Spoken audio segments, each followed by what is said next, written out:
Welcome to this episode of Racing Dean, where I will be breaking down my first season of Club 100 heavyweight sprints. Let's go.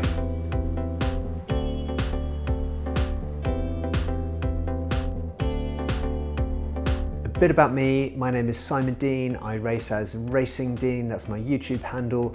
I'm also the founder of Karting Track Guides. I used to do a bit of go-karting when I was a teenager. I'm 42 now. I did a year of junior TKM and 2 years of Yamaha. So I thought it was going to kind of be in the mix.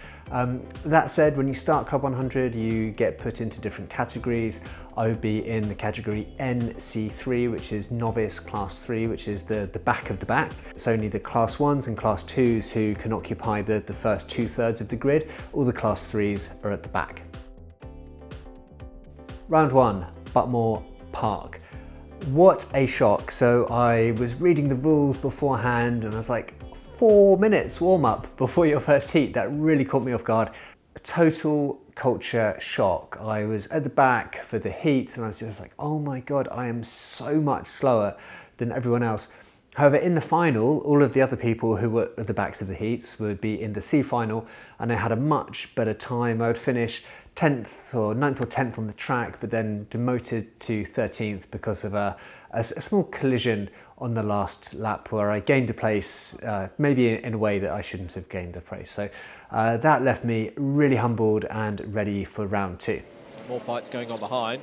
So Damien Smith trying to defend from Simon Dean, Marcus Neris and Nicholas Steeper.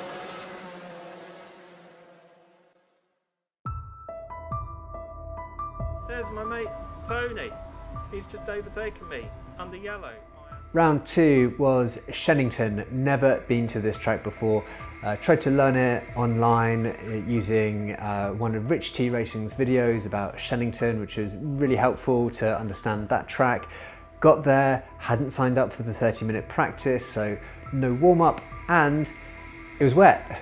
So I went through the heats and was basically at the back the whole time. One of the heats I was doing quite well purely because loads of other people had crashed out and it's like, gosh, if I just keep the car on the black stuff, I'm going to probably get a top 10 finish in this heat. But I crashed, so would qualify literally second last in the C final. In the C final, started to pick up some pace, was doing well, was making up some places until someone crashed right in front of me. Rich Milton Baxter, that was you. Not your fault, but I had nowhere to go and I lost all the places that I'd made up. But towards the end of that heat, I started to feel like I had some pace. So that was a really exciting race for me, just in terms of feeling like I was progressing. So we jumped on the bit, getting overtaken again, still going backwards as the track conditions are changing. By the time we got to the A final, round number 3 was Wilton Mill International layout, first time I'd been here as well.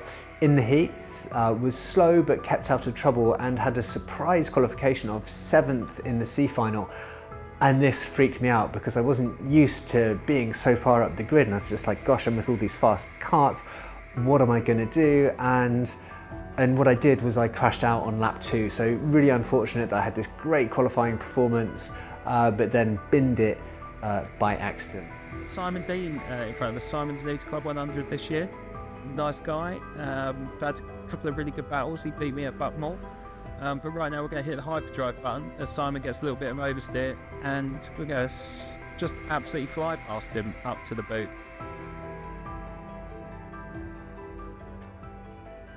Round number 4 would be Rye House, which is the round that I was looking forward to the most because when I was a teenager, Rye House was my home circuit. I raced there the most.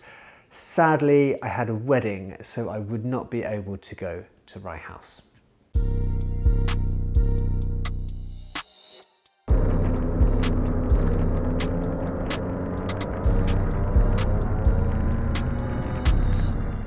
Round 5 was Clay Pigeon and I had high hopes for this weekend.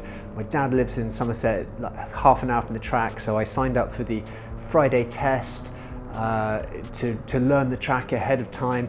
It was torrential rain, but I started to feel quite good. Like Club 100 drive slicks in the wet, and I was getting used to really hammering in the lock to get the kart turned, and I was feeling quite optimistic.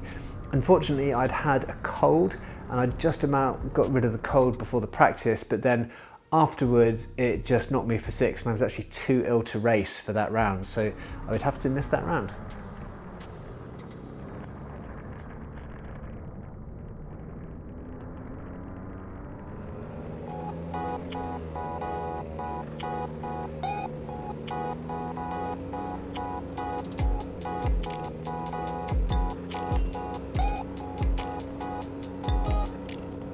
The next round was Lid, and this was one of my best weekends of the season. I did okay in the heats and would qualify 4th in the C final. Now the top 4 in the C final go through to the back of the B final, and indeed I would qualify in 4th place and be added on to the back of the B final, which is fantastic for me. There I would be in the mix with some of the back markers and would finish 21st in the B final with a respectable lap time, so I felt very good about that performance at Lid.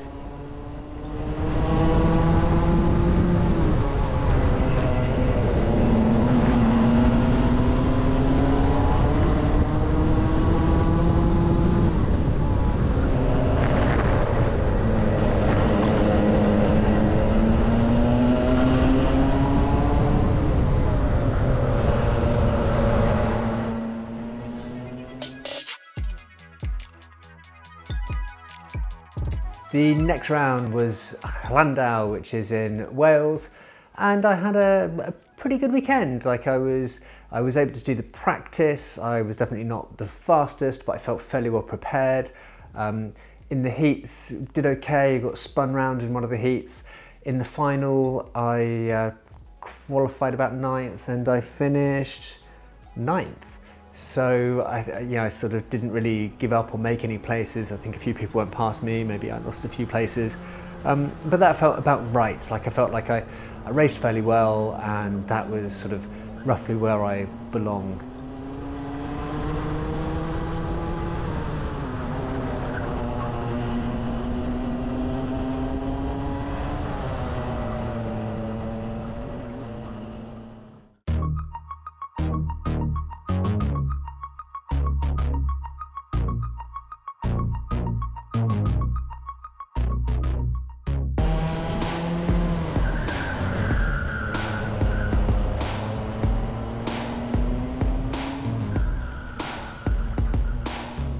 Round 8 would be Ella Park in Suffolk, and this would be another weekend where I had good pace but poor race performance.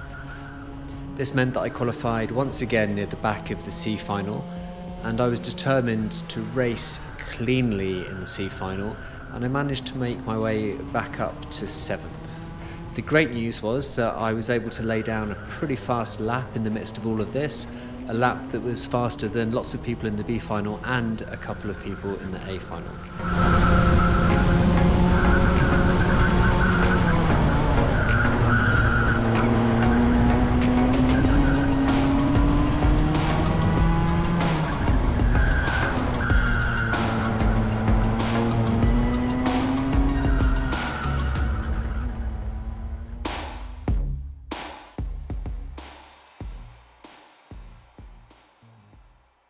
Round number 9 was Wilton Mill Zulu layout, and this weekend I would actually do the SP60 endurance on the day before and then stay overnight and then do the heavyweight sprints the next day. And I probably had the better day actually at the SP60. My second race at the XP60, which is on Karting Track Guides, was definitely like not bad, about a second off the pace of the fastest guy, so I'll take that. On day 2, I would be doing the heavyweight sprints at the Zulu layout of Wilton Mill. The Zulu bit it's kind of shorter, there's a twisty bit in the middle, probably like it a bit less than the international layout. Unfortunate in the heats, to be honest. I felt like I was in the mix, I had good pace. Heat number 1 was good, nice mini exchange with Jason Kirkham.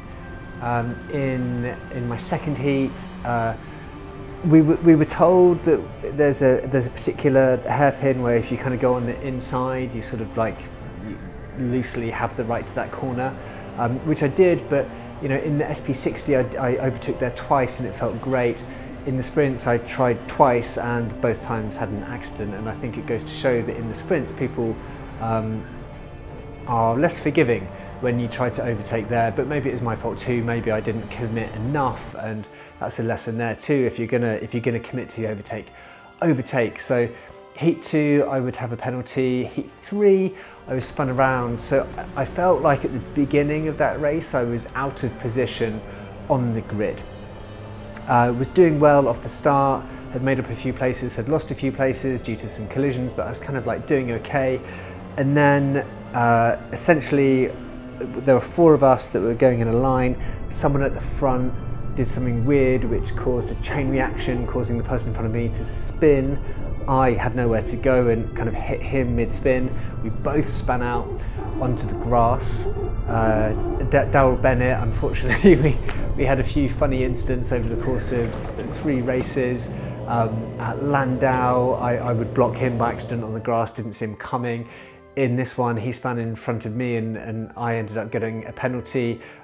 We had a bit of a laugh about it. Unfortunate that I got a penalty there because there's absolutely nothing that I could have done about it. But would go on to finish Wilton Mill P25. So that was actually my worst result of the season, despite putting in the most effort to try and dominate that weekend.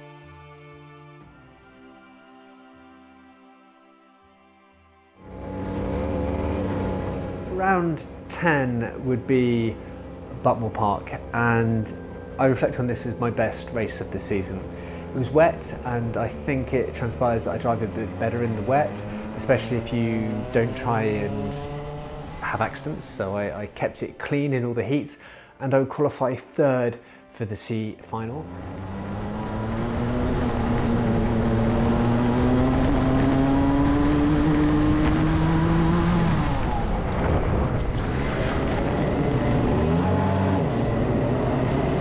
And the pressure got to me, and on lap number 1 I was trying to go too fast up the start-finish straight and I span, but I had a great time working my way back through the field, and at this race I would finish 11th.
Season redux, I finished 50th overall, which equates to roughly a sort of net 10th position in the C final. My best result was 21st in the B final. My best qualifying was for the finals was 3rd in the C final. Had a really great time over the course of the year. Started to recognise more familiar faces around the park, and kind of made some friends through karting track guides. I've made some deeper connections with some of the drivers like James Johnson, Tom Angier.